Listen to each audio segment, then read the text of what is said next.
Hi, this is Chris at Perfect Mondays, and if you'd love to learn 3 invisible but huge roadblocks that stop a lot of entrepreneurs from scaling their business, stick around.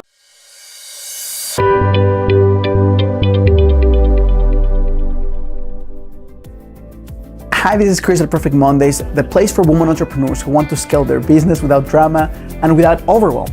And if you're a woman entrepreneur and you want to start working smarter instead of harder, if you want to start doing more things that really align with your vision and where you have a lot more balance and you can create the lifestyle you want, this is a place for you. And today I'm gonna be sharing with you 3 really powerful principles that are usually silent. We don't even notice that they're happening around us, but it prevents so many entrepreneurs from building the life and the business that they really want.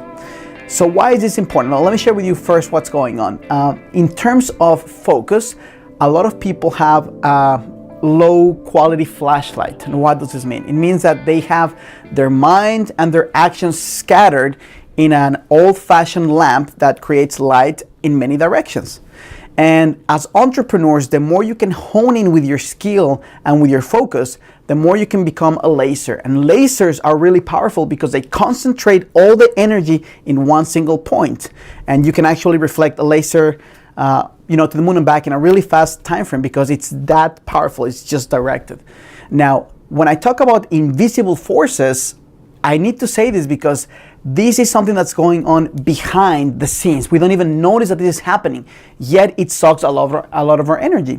So for example, I sometimes talk about if you take a 30-second conversation on the phone of someone you really don't like, someone who's really toxic in your life, that 30-second conversation can suck out way more than those 30 seconds. The energy that you get, that you bleed, if you will, throughout the day is pretty massive. So when we talk about these things that are happening that we're not even aware of, it creates a lot of lack of focus. It creates our energy being dissipated into many different areas, and we really can't focus in one single spot that allows us to grow and scale our business as fast as we need to scale it. It also makes us feel more unresourceful, and it makes us lack objectivity. How does this happen? How do these 3 concepts happen? And I'm gonna get to them in just a second. But imagine for a moment that you have a virus in your computer. What does a virus do? Malware, what does it do?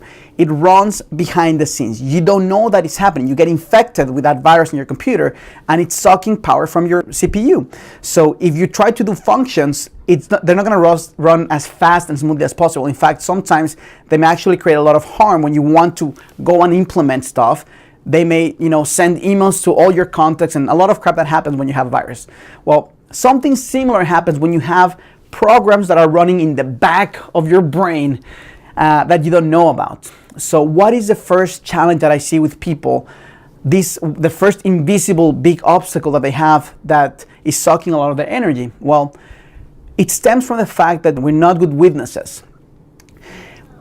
If you have an example, there's a crime scene and the police come and they interview the people that were around, you can get so many different encounters of what happened. Everyone is looking at the world through their own specific lens.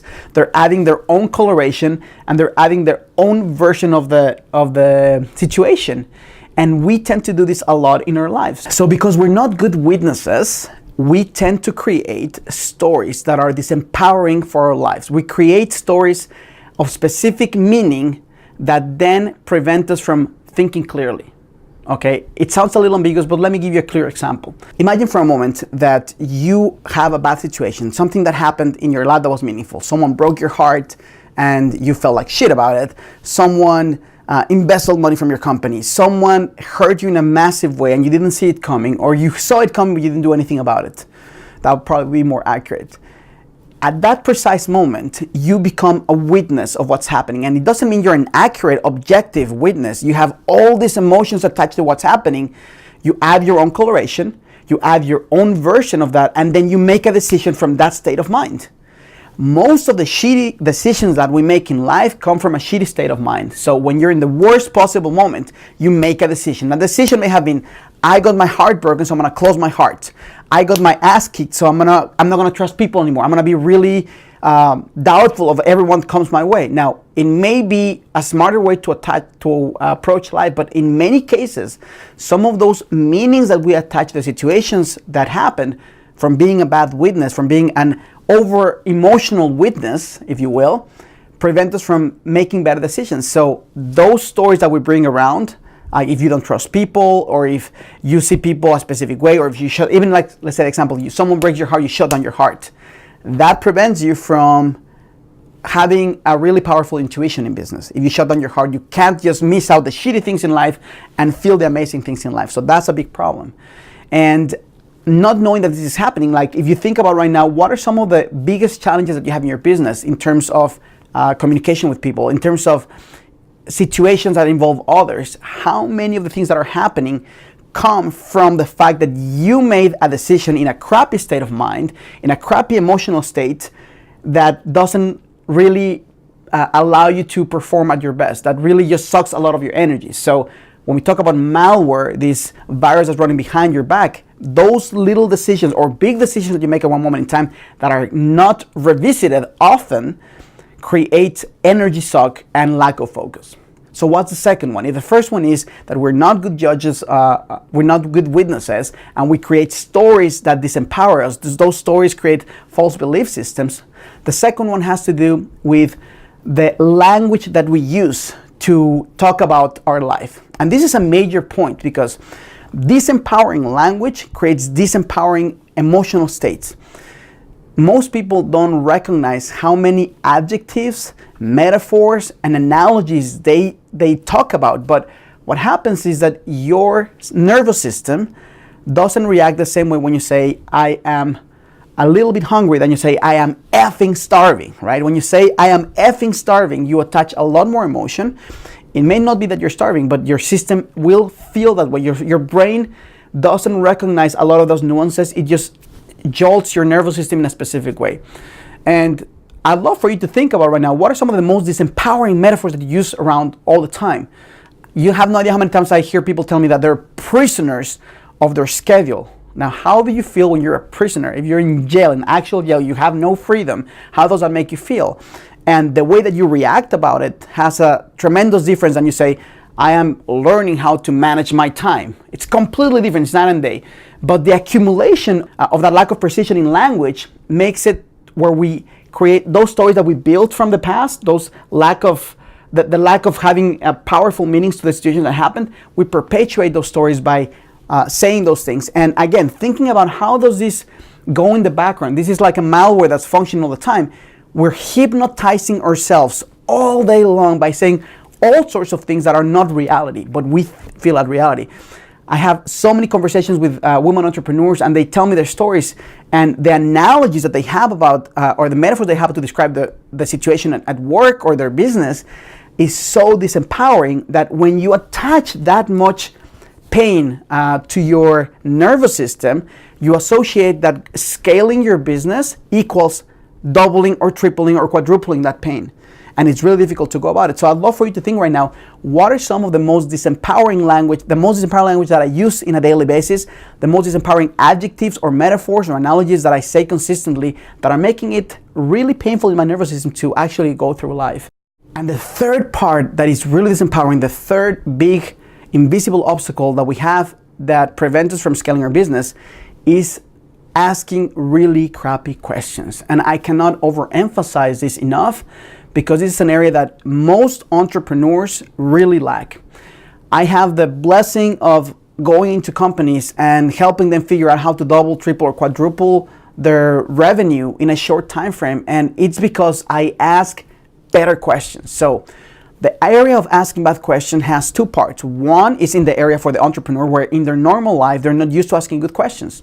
So what would be a good question? A good question could be something like, how can I create my 5-year goals in the next 6 months? Why? That sounds ridiculous and stupid and outrageous, but it's an empowering question because it really makes you think outside of the box. It makes you put all your energy and focus. If that were possible, what would I have to give up? What would I have to do to be able to create that in such a short period of time? And that sometimes allows you to implement new ideas, new models, completely new ways of doing business. So the lack of asking empowering questions, or I see a lot of entrepreneurs asking why questions rather than empowering questions. Why questions like, why did this happen to me?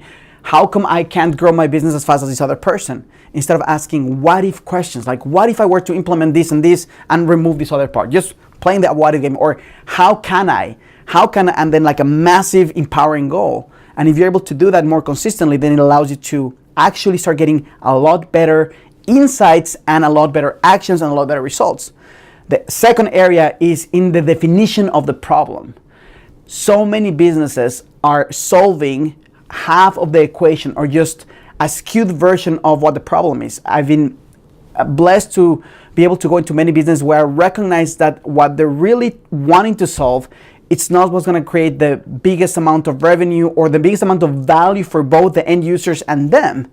And when you're able to redefine what the problem that's being solved is, then you can, again, you're going from this wide, super wide angle lamp or flashlight into one very specific laser beam that allows you to just focus on one thing and solve that. And we don't notice how many questions we ask every day, but we ask questions all the time. And so many times they're really disempowering questions. And this is one of the biggest energy sucks for businesses and for people when they want to scale their business, not knowing exactly how to ask empowering questions and how to change the definition of the problem they wanted to solve. So many times I get to experience my clients when they come to Austin a couple times a year.